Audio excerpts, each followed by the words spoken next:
What's up, guys? If it's your first time at the channel, go ahead and hit the subscribe button. And the good news is, if you leave us a comment down at the bottom telling us your favorite song by your favorite band that Will Swan is in, you automatically are entered in a contest to win the Downtown Battle Mountain vinyl or the Summertime Gladness single vinyl. We will announce a winner at the start of next week.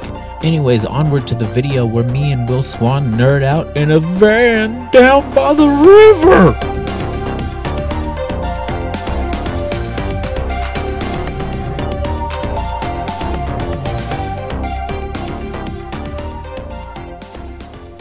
Hey, what's up, everybody? My name is Michael, aka Rickshaw, and welcome to Worship and Tribute Nerd.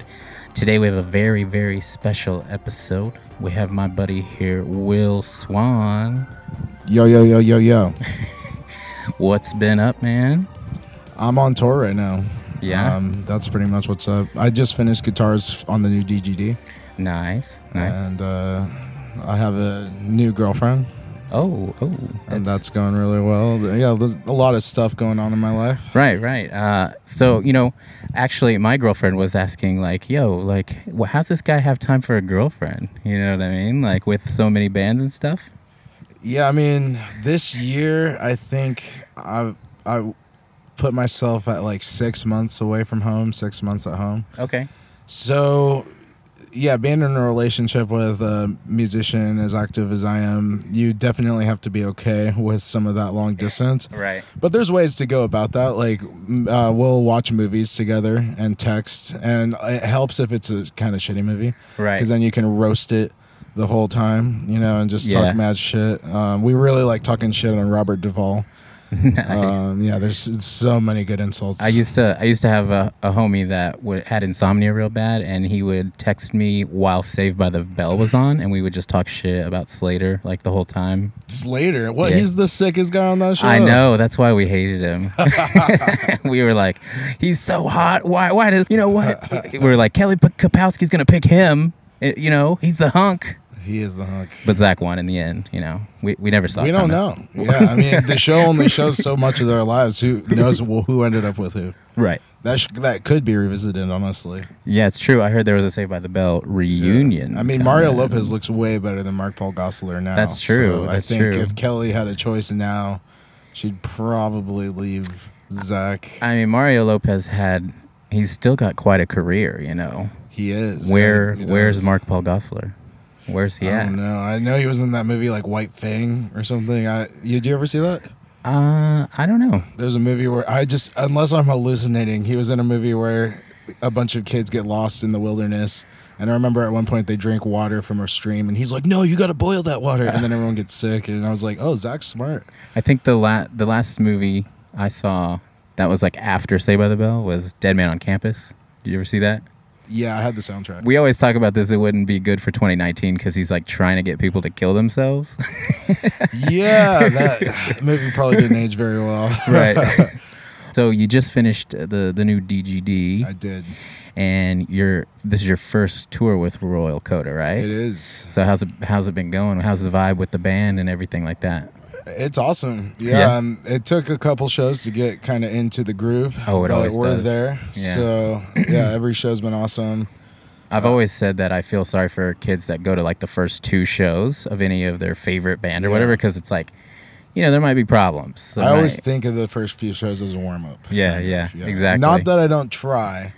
Yeah. But you just never know what's going to happen because, like, the first few shows are the guinea pigs. It always feels unnatural, too. Yeah. You know, like, practice time compared to show time is always different. You know what I mean? Yeah, because we don't rock out in practice. Right. We just play the songs. And then when you're rocking out, a lot more can go wrong.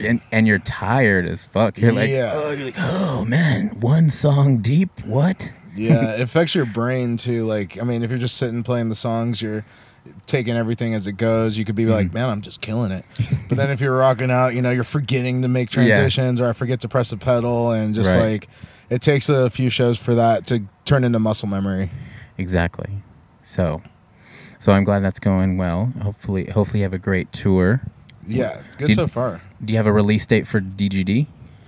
Not yet. And the vocals are not being recorded directly after the music. There's a little bit of a break, and we have to do a festival coming up in October, the Las Rages Festival in Vegas.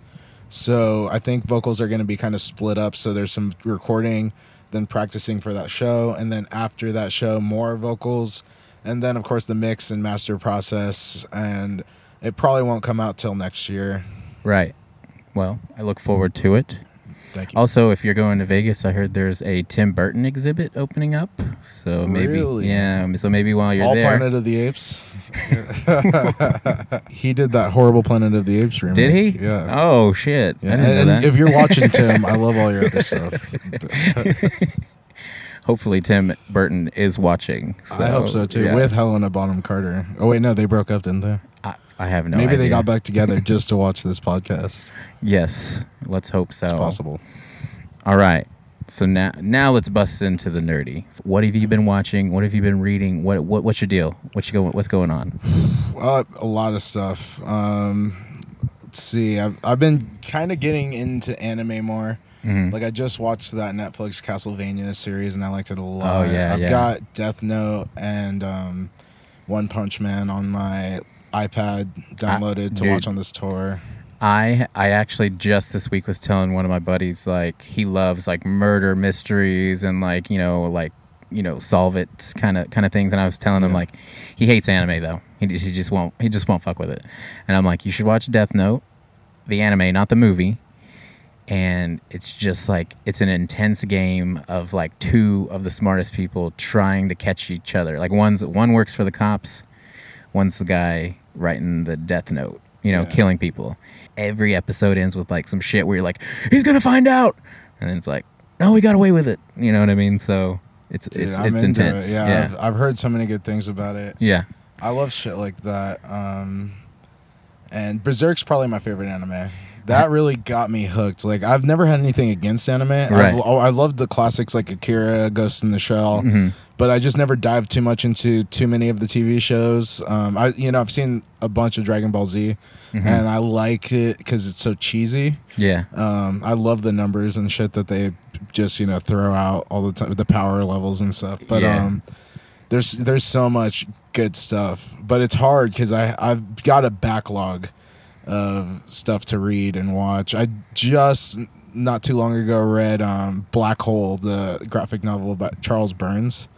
I have not heard of that. Oh man, it's so good. It's so weird. It's like about a weird STD that turns people into like kind of mutants, and it's fucked up.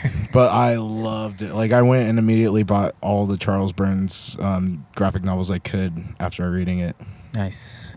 I consume so much media. It's like sometimes, like, I'm kind of in an in between right now. Like, there's nothing to binge watch. I have been working a lot more lately, and I'm just like, I have to like let my brain decompress for a while. Did you see Chernobyl?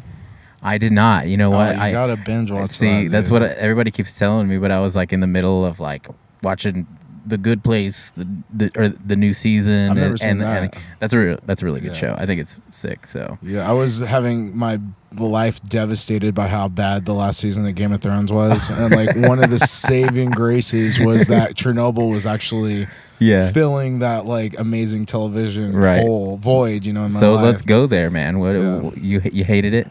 I fucking hated it. I hated it. Like, I mean, there's been a slow decline in quality since, George R.R.'s material ran out. Everybody knows. I mean, it's been so discussed, but yeah, the last season was just an abomination. Everything just happened so fast. Right. The battles were just so poorly planned. Like, you could just pick holes in everything. See, I still appreciated where they went, but I knew if there was just more time. Yeah, like 4 more seasons. Yeah. I saw a thing to where they were like, just imagine a whole season of Daenerys ruling and seeing all the fucked up shit she could do, and then Jon Snow finally deciding to kill her would have made a lot more sense, Yeah. It would have hit us in the feels instead of being like, oh, okay, he's going to kill her now? Shit.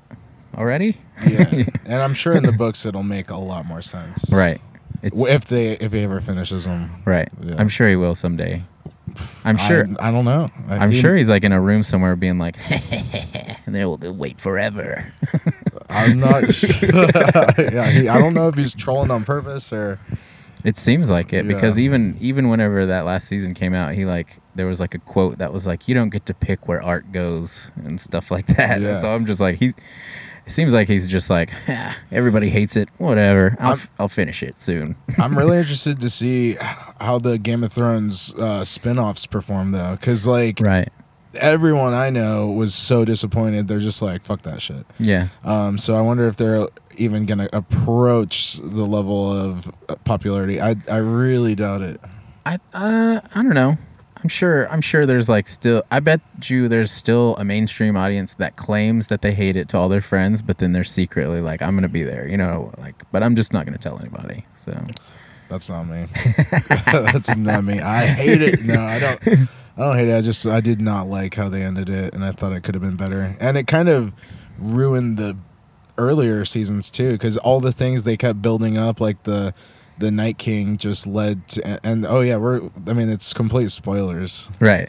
Yeah. Well, But yeah. yeah, like the whole Night King thing, it's all stupid. Yeah. It doesn't mean anything. So anytime they show it, if you're rewatching the show, it's like, man, that guy's just gonna get taken out by Arya like that. Right. She's gonna jump out of nowhere, just past everybody, and just See, I guess I have like a different opinion, because I was just like, I don't remember any show that lasted more than 3 or 4 seasons ever ending good ever. So I thought Breaking Bad.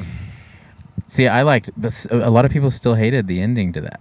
It was fitting. I felt like it made a lot more sense than like Dexter. Right. Like Dexter Yeah. should have gone more in that. Yeah. I felt like after season 4 of Dexter, now switching over to Dexter, after John Lithgow, the only way where to go with that show would have been like him being on the run, kind of like in Hannibal, like the book or the movie, like where he's like on the run and they're trying to catch him, and maybe then they catch him finally. Yeah. Because there was never any villain that kind of even approached John Lithgow after him.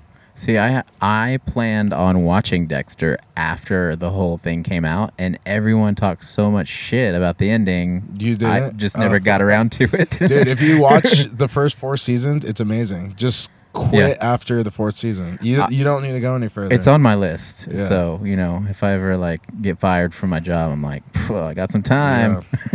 Yeah.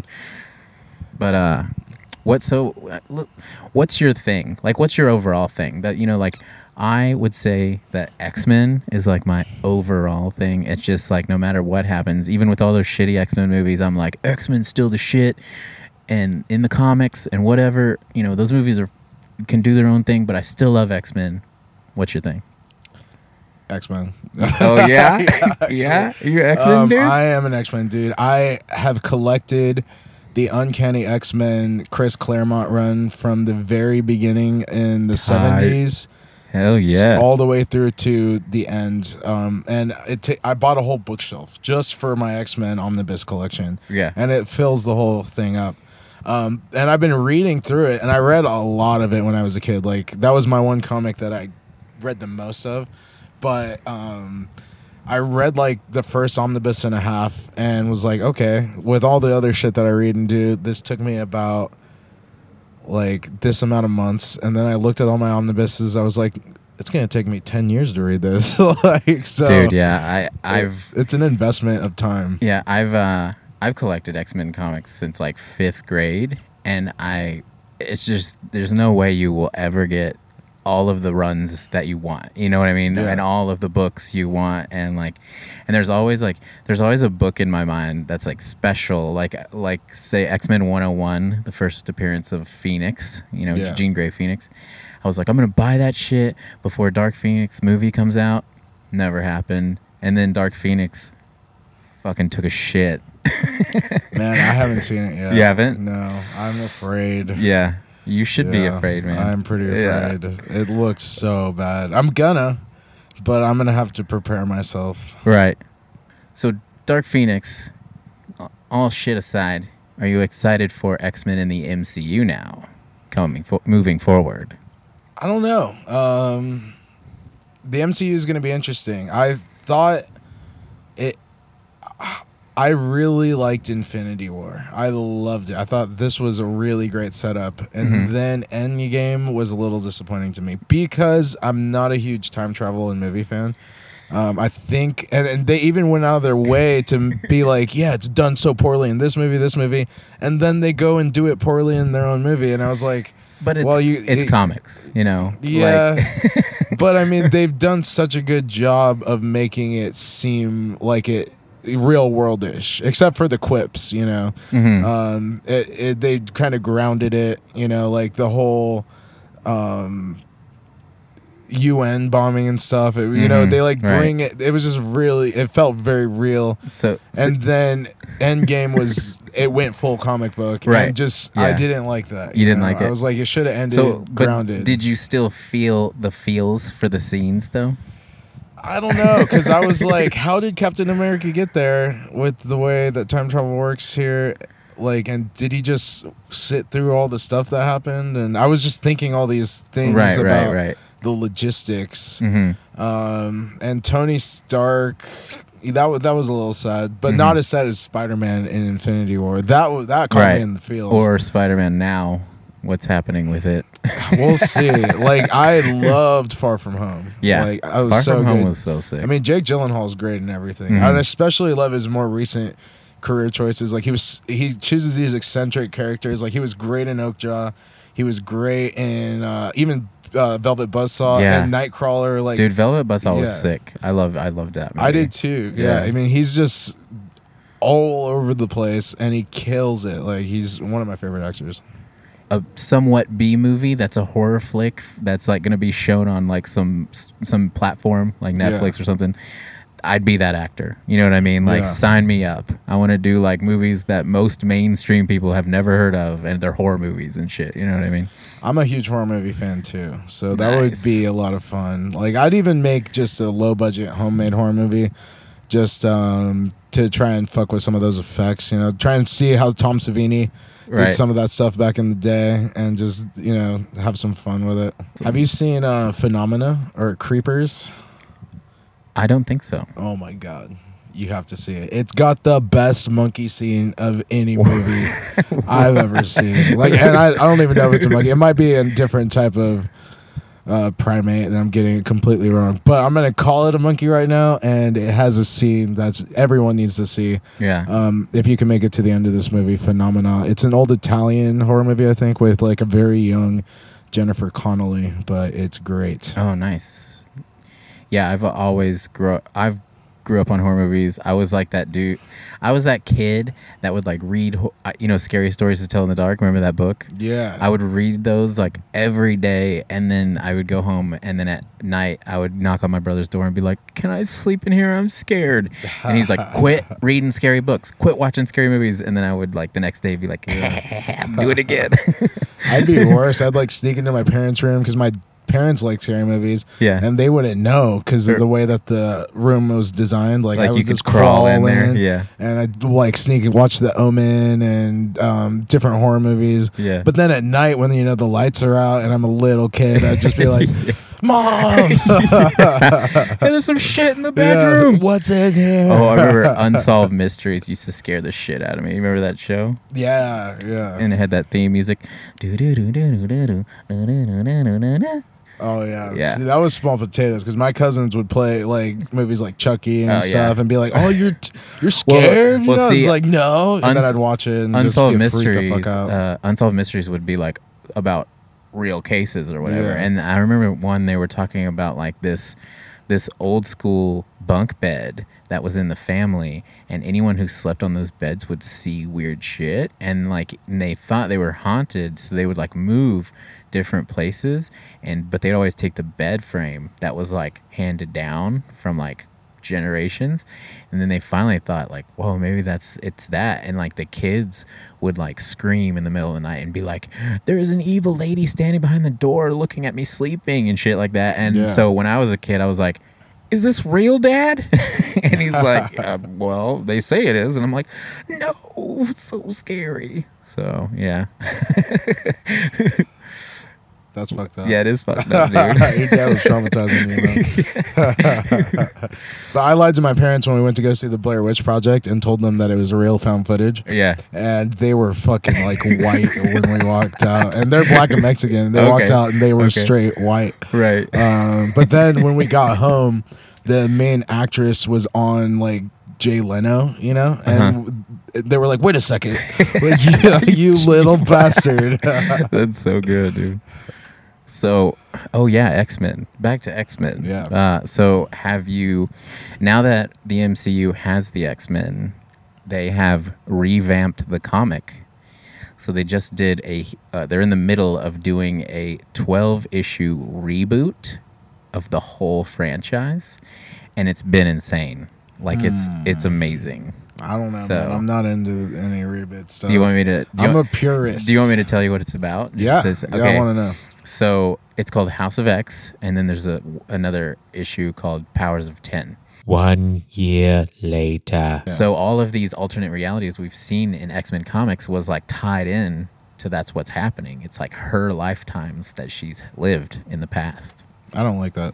And I think that one thing I really like about Uncanny X-Men is more the writing, because Chris Claremont his intention was to make a comic that was just unbridled and just just completely from his passion. And he was just like, I forget where he was educated, but he's just a very well educated writer, and he was the editor at Marvel, and just a very smart guy who wanted to make something that reflected society and different issues at the time. And those comics are such a time capsule. Like, a lot of this stuff doesn't, maybe now wouldn't be PC, but it's interesting to like kind of read as just seeing what things were like in that time. And it's a cool, like, it transports you into that era a little bit, and you can see how it was through the characters and their struggles. And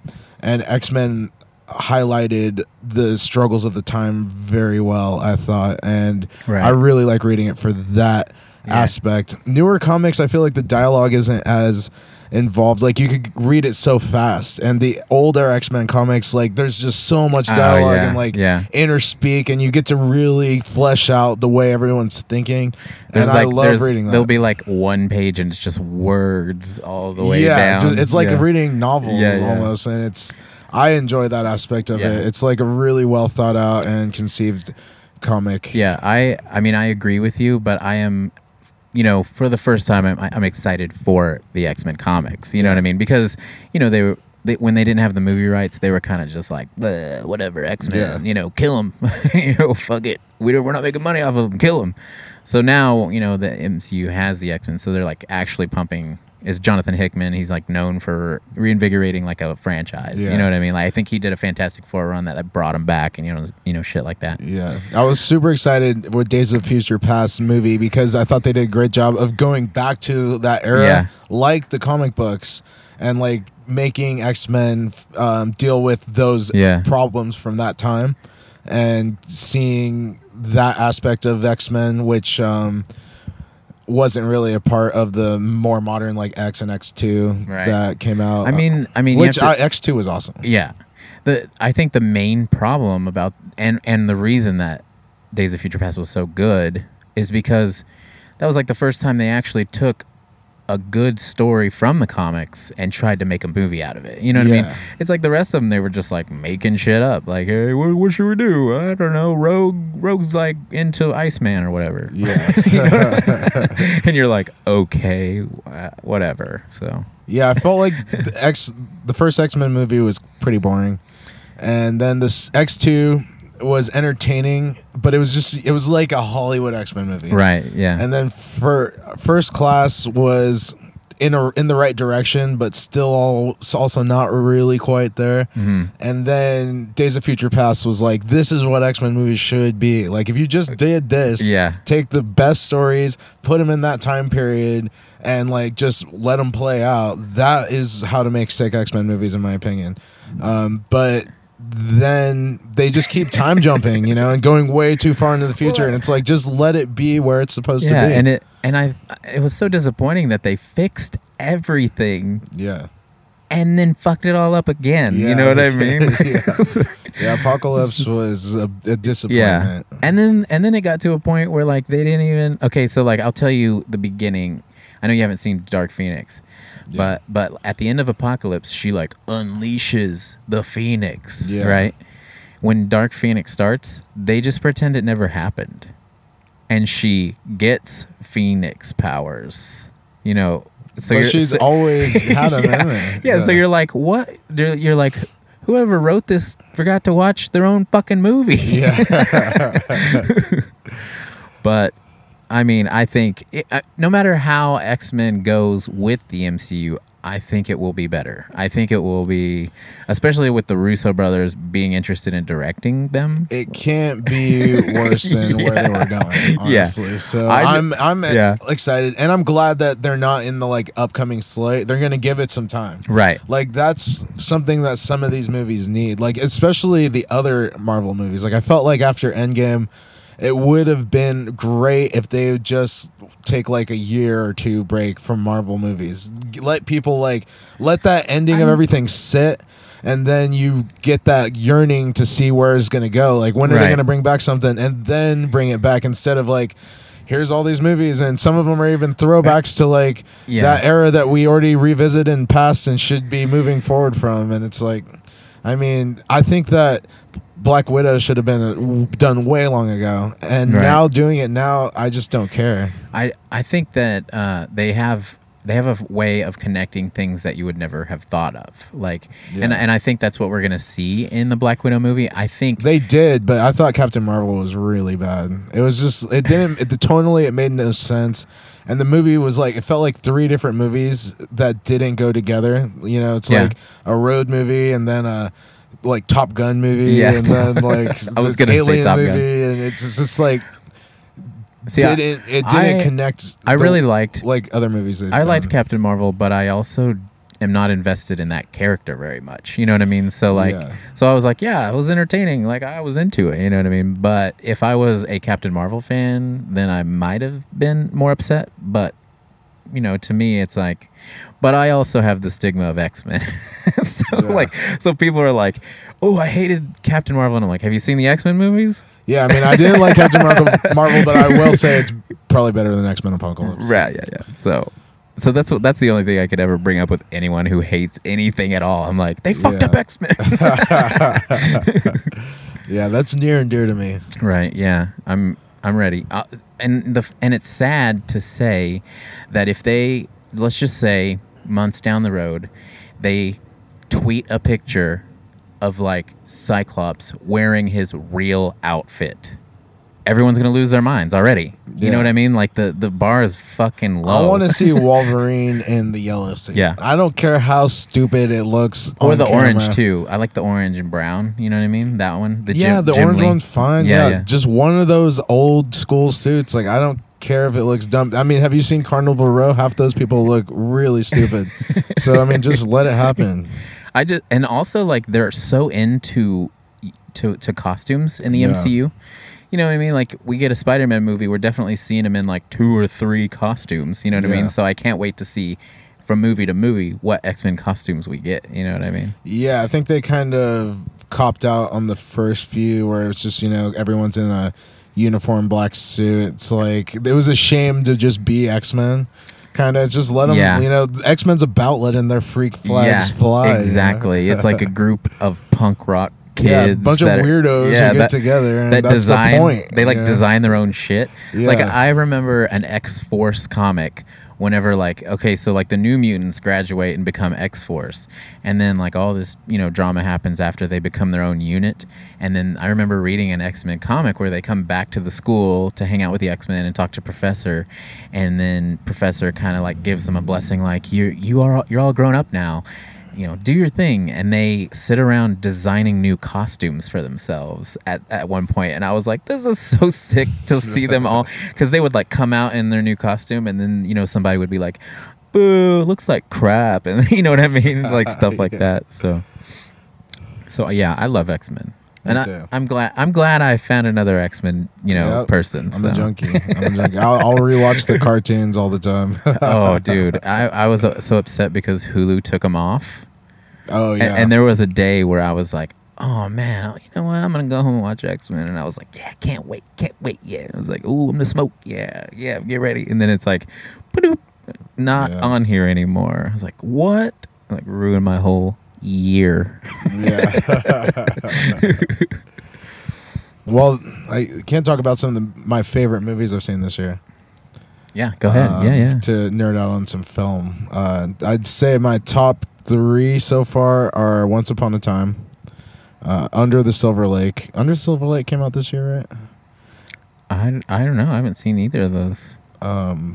I really loved Under the Silver Lake. It's a weird movie with Andrew Garfield from the director of It Follows.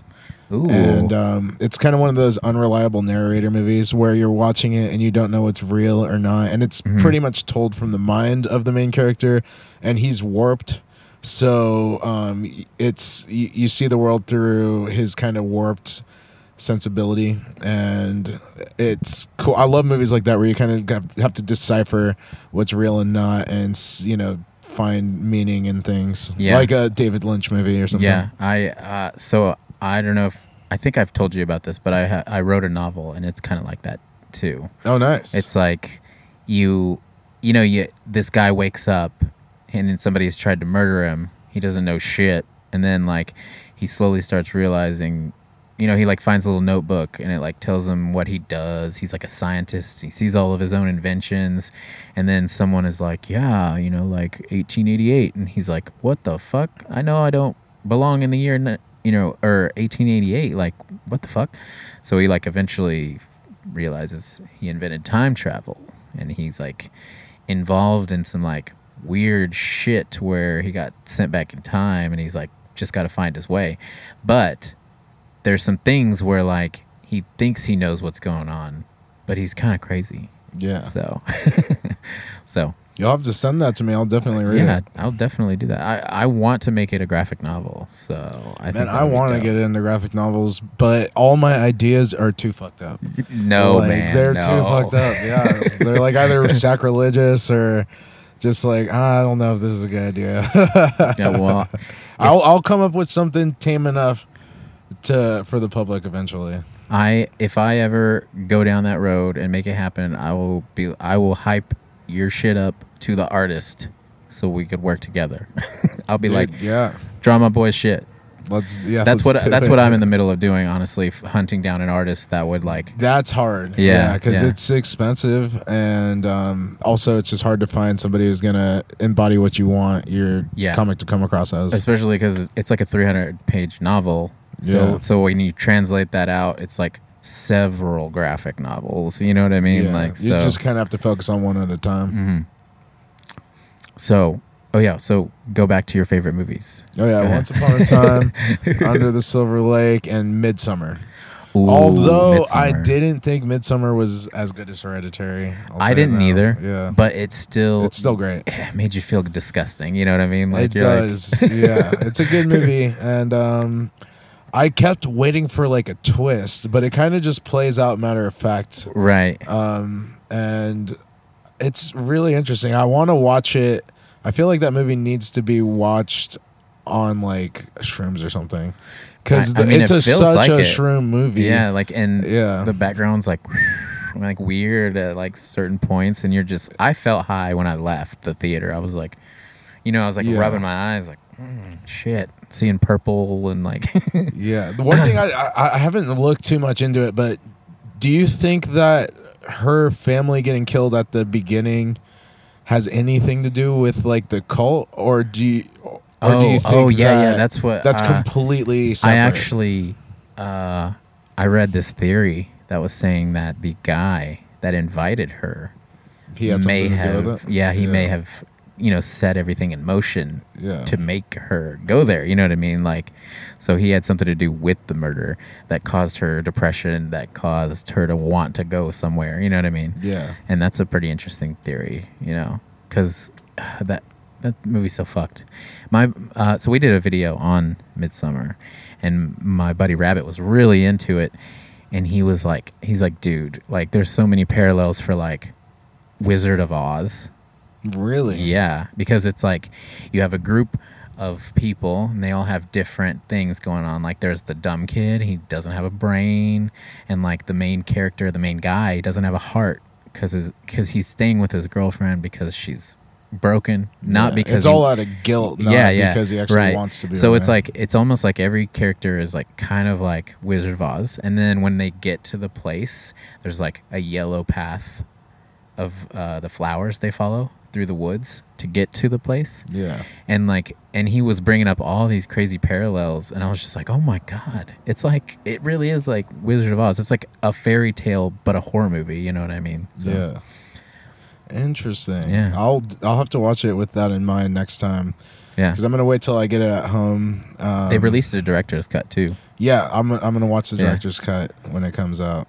Hell yeah. I'm stoked on that.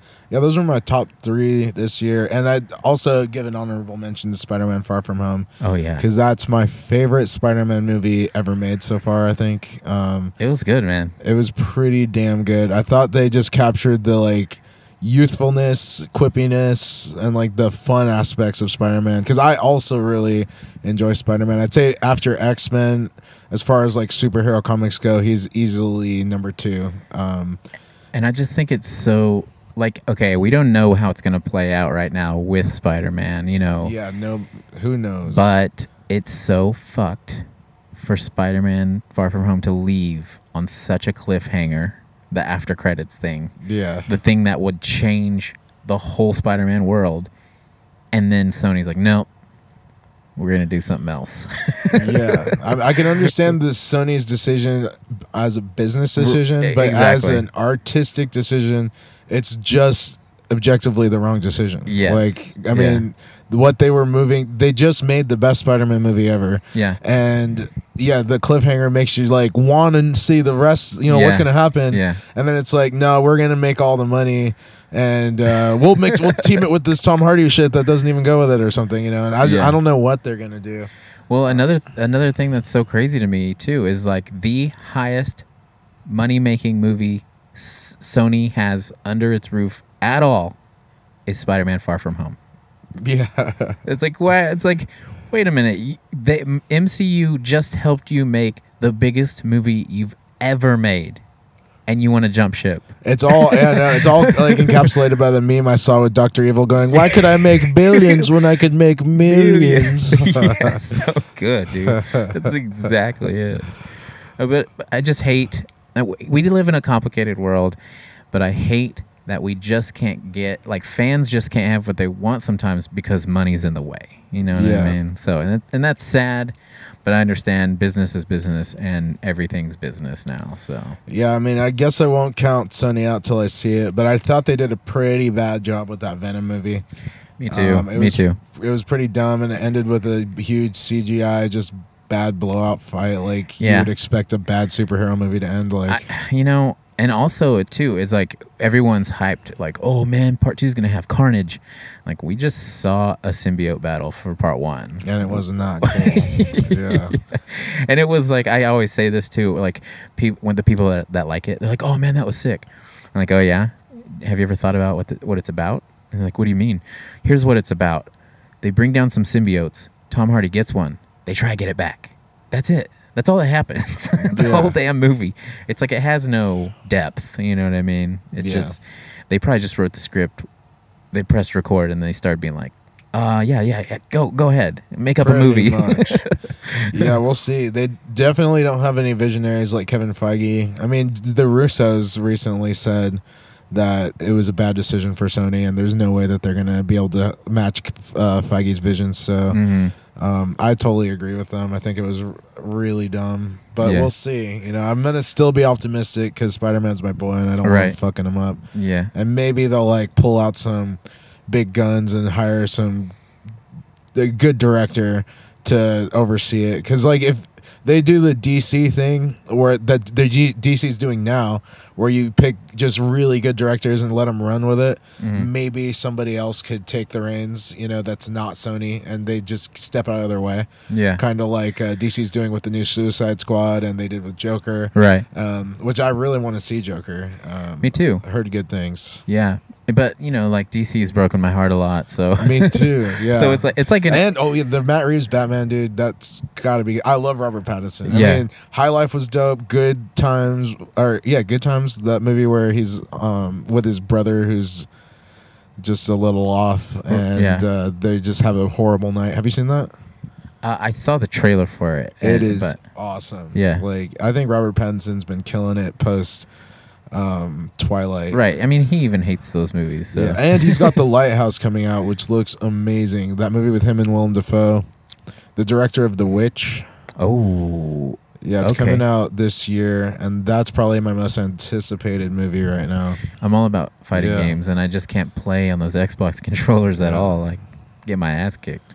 Yeah, Xbox controllers are, I don't know, they've just always been wonky, in my opinion. Yeah, the PlayStation controller is just perfect. Remember the regular Xbox? The controller was like it was so huge. Yeah, I know. Yeah, the weirdest Abomination controller that I thought actually worked was the GameCube. When you look at it, you're like, what the fuck? But then it was like, I loved it. It looked like somebody put a bunch of Legos together or something, and like some kid was like, Lego controller. That was probably my favorite Smash Brothers, which might be an unpopular opinion. Oh, yeah. I loved playing Metroid Prime on that controller. It worked. Yeah. And I played Resident Evil 4, my favorite Resident Evil on GameCube, and that was amazing. Did you like the remake of Resident Evil 2? I have it, but I didn't get to start it yet. Oh, yeah, dude, it's so dope. Yeah, I'm excited for it. Resident Evil games have always been something that I've played. Resident Evil 7 was so long, and I played it on a tour and got almost to the end of it, and then our tour bus caught on fire. What? Yeah, and my PlayStation got destroyed. Like it was like half on fire, and then got it with the hose because the firemen like went in the bus and were hosing the bus down. Yeah. And it was completely destroyed, and I was like, do I restart this game? Fuck no. Like, I'm not doing that again. That's insane. I'm sorry if that happened. Yeah. Right before this tour, and before the DGD recording, I was playing Persona 5. Have you played any of the Persona games? Mm-mm. And I really liked it. I mean, it's some pretty nerdy shit. Like, you're in high school, and it's like building friendships, and then you garner your friendships and get points from them, and then you use your different abilities you get from your friendships to go into dungeons and take them down, and it was pretty fucking addicting. I think I put like 80, 90 hours into it before this tour, and I'm still not done. So when I get home, I've got to finish that. Damn. You want to wrap this one up? Yeah, let's wrap it up. I guess that was pretty good. We covered a lot of bases. Yeah, we did. We did. Talked about movies, X-Men, and all kinds of shit. And I appreciate you doing this. Yeah, no problem. This is awesome too, because like some people, I get being on tour. Sometimes it's inconvenient. Sometimes there's nowhere to go, and like it's really cool that you are still down to just do it in the van and shit. You know what I'm saying? Yeah, for sure. I would definitely be down for shit like this in the van whenever I was touring. You know what I mean? I would be like, anything, whatever you want to do. You know what I mean? Like they'd be like, "What about Bus Invaders?" I don't give a shit. Come on, like let's do it. I did Bus Invaders once, and it was I did not do a good job. Yeah, like I could talk nerd shit all day, but you want me to like make something look cool? Yeah, it's like here's my seat. Here's where I sleep. Yeah, this seat's really comfy. Oh, so I brought you some presents for being on the show and shit. So. Hold on. Oh, sick. It's Storm. Got some Marvel Legends punk rock Storm. You said that Storm was like one of your favorite characters. So Storm is in my top 3 favorite all-time characters of anything. I think she's the coolest X-Men. She's got a sick backstory, being from Africa, Yeah. Growing up on her own and stuff. And she's very conflicted and just an interesting character to me. Yeah. Yeah. The X-Men are so interesting. You can almost just do an X-Men universe where you do individual movies like on the origin of Storm, origin of Wolverine, and then you bring the X-Men together after you do those movies. Well, I always thought like they had to do solo movies for all the Avengers, then they put them together. Yeah. But an X-Men movie could almost be the opposite. You do a group movie and then you explore everyone individually. You could do that you know what I mean? Yeah. Because you want everyone to remember them as the X-Men first, like showing up like we're a punk rock family. Yeah. And we all have sex with each other. And also, you know what I mean? Somebody's always boning someone. They are. You know, yeah. Shadow Cat or Kitty Pryde at one point in time went into space and she was hooking up with Star-Lord. Did you know that? Really? Yeah. It was like in her after she broke up with Colossus. She was like, yeah. She's like, fuck this, I'm going to space. And then she hooked up with Star-Lord. So yeah, she left Colossus for that D-bag. Oh, I got you this shirt also. Worship a Trivia Dirt. Oh, hell yeah. That's sick. The throwback MTV style logo. I like it, man. Thank you. I'll definitely be rocking this on this tour. Sick. All right. Well, like I said, I appreciate it. Good luck on tour. Good luck on when the album comes out. And I'm sure I'll see you again. Yeah, thanks, man. Hey, if you appreciate our videos, press the like button. Leave us a comment. What's your favorite band that Will Swan plays in? Anyways, leave a comment. See you later.